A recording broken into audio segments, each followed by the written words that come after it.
So today, hitting the driver from the inside.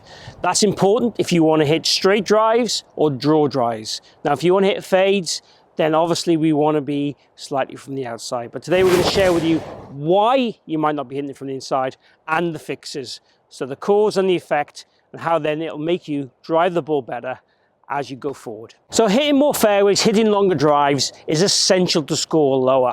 If we can get the ball in play, you will score lower, guaranteed, unless you already drive the ball exceptionally well, of course. So today we're going to start with why you might not hit the driver so good. In particular, we're looking at more the direction of the golf swing. But getting the direction of the golf swing right will also help promote us hitting up on the ball and therefore creating more distance as well. Also, by getting the golf club to travel what we would class as further away from the ball on the way down creates more natural speed. So again, getting it from the inside will also help you kind of, let's say, maximize your opportunities to hit the ball further and also straighter. So the first thing that can cause people not to hit it from the inside is how we stand to the golf ball. Now, when we stand with the driver, we move the ball up in the stance towards our lead foot. Now, when we do that, what tends to happen with a lot of golfers is they tend to move their torso more forward and their eyes more forward. This creating a more level shoulder position than we would want, and the forearms being slightly open or pointing left of the target. Those things naturally will help promote us to swing more up on the way back, therefore swinging more down on the way down and across the golf ball. So it promotes us hitting down and across the golf ball, which again is probably the weakest way in which you could hit the driver. The driver doesn't have that much loft in it. Obviously you can have more loft added to your driver and tweak the hosel and so on. But we really want to try and feel like we're hitting up on the ball's teed up, and we want to try and feel like we are really trying to hit it from that inside to hit those straight shots. So from a setup point of view, what we're looking to do is get the ball opposite the left heel. What I'd love you to do is feel that we get the club head and your head in the center of the stance. This will make us feel like our alignment in terms of our forearms and shoulders to be as normal as possible. Then from there, basically, if we just nudge that club head forward, keeping our head and sternum where it was, it'll give us a sensation of being more behind the ball, keeping more shoulder tilt, and keeping our forearms in a better alignment. Secondly to this, in order to keep the forearms in a better alignment, what I want you to do is basically look at creating a slightly more bent trail arm. I call it the dumbbell or the give blood position, but we want to get that bent arm down the trail leg, nudge it forward to where we set up to the golf ball like so. And then from there, we would then want to do our natural golf swing.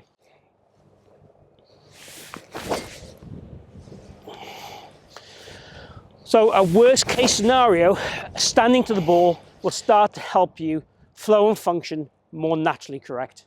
The second cause for these poor drives, and certainly not hitting it from the inside, would be how we turn. Now in the backswing, what a lot of golfers do is not rotate their rib cage behind the golf ball enough. So when we rotate correctly behind the ball, we'll start down too much with our shoulders, and that gets our hand path moving out towards the golf ball too quickly. All great golf ball, the hand path is deeper than it is with an iron on the way down. Deeper means more towards my trail side, so my heel or my butt. So the more we get it back here, the better.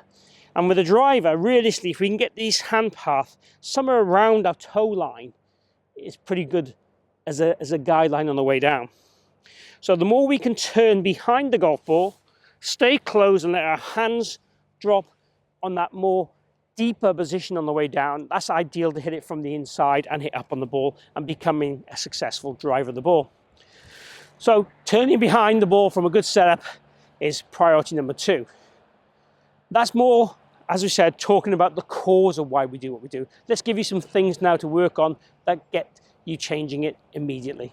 So the first thing I've got here is just 2 alignment rods. They're purely a visual. And what I want to do basically is if I set up to the golf ball, what I would feel is to be neutral and square to my ball to target line, these alignment rods are set off at an angle that will point probably towards like 2 o'clock on the clock face. Now what I want to do from that neutral setup is turn behind the golf ball, try and feel like my arms and club and shaft are going in this channel, as I call it, to the right. Now if I did this successfully, I would be too much on the inside. But we're very much feeding what we need. So there's going to be 2 fixes I'm going to give you today, and also a setup tweak cheat to help as well. So let's just go ahead and hit a ball and try and feel we're going to swing it in that channel. And that one there, solid draw straight down the middle. It was probably a fraction thin, if I'm being critical. But again, because I'm trying to shallow this club a lot more than normal, I am probably hitting up on the ball a tad more than I maybe should do, because I already would do that anyway. But the channel drill is a great visual. It's not in your face, and it'll help influence you hit from the inside immediately. The second drill is just to take a secondary tee peg, place it to the right of you and behind you if you like, or behind the ball, and I placed it here roughly in my toe line. It can go a little bit further back if we want to, but that kind of area. And this is a routine I would encourage you to do on the course, not with a tee peg, but you'd have an imaginary tee peg, and we're going to hit the ground where that tee peg is. What I'd like you to do now is basically swing back. Now on the downswing, you're going to hit that tee peg, and ideally you're going to hit it kind of again at 3 o'clock on the clock face, so straight towards this camera I have here today. So the idea would be swing back and hit that tee peg straight at that camera as I demonstrated then so well. Now I've made a little divot here, which is what I want to see, a little skimming and bouncing off the surface. Now on the golf course I could do exactly the same, bounce off that surface. Now when I go and hit the golf ball, I'm feeling like I'm going to do the same things, bounce off the surface and then swing through the ball. Whoa! A wee bit off balance, but the best drive I've hit today so far by a mile. Great flight, great slight draw. A bit off balance because again I'm changing what I'm doing, and that's what we want to do, influence what we can do. Let's just go through the last little thing, which will be more about cheating, and you can take to the course straight away. That routine though, and this cheat, will be what I'd advise to hit the drive from the inside instantly. So there are some great drivers of the ball that swing from more the outside and fade drives. Now there's nothing wrong with that, and I actually quite like this from really long players. So as long as you get enough speed to create enough distance with fading the ball, it can actually become quite a bit of a fairway finder.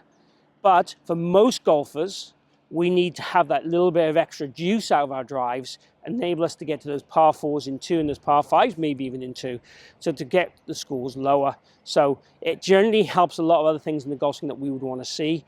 So it's a good thing to do. And if you do become a fader of the ball, sometimes that can become a little bit too much. The same as if you're a drawer, that can become a bit too much too. So we're always trying to calibrate back to a very much more neutral space. So lastly, setup cheats.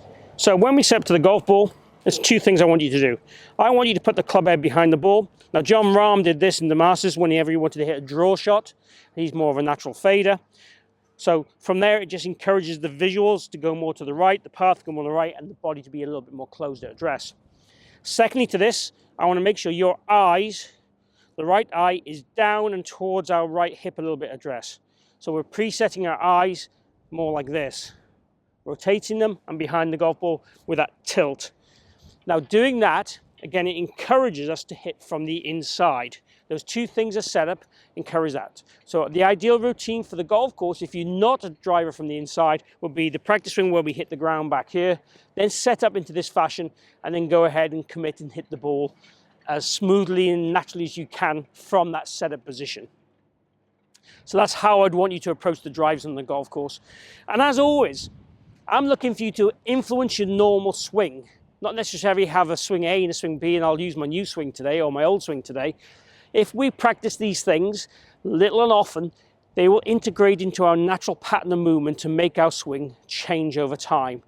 But if we can do some of these little cheats at the setup straight away on the golf course, they're static changes, they can influence our swing straight away to make the ball flight change for that immediate round.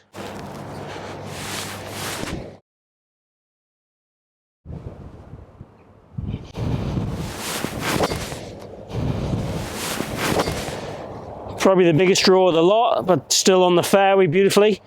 Probably the best flight, but that little change of setup just influenced me a little bit more. Give these a go if you want to drive the ball better from today.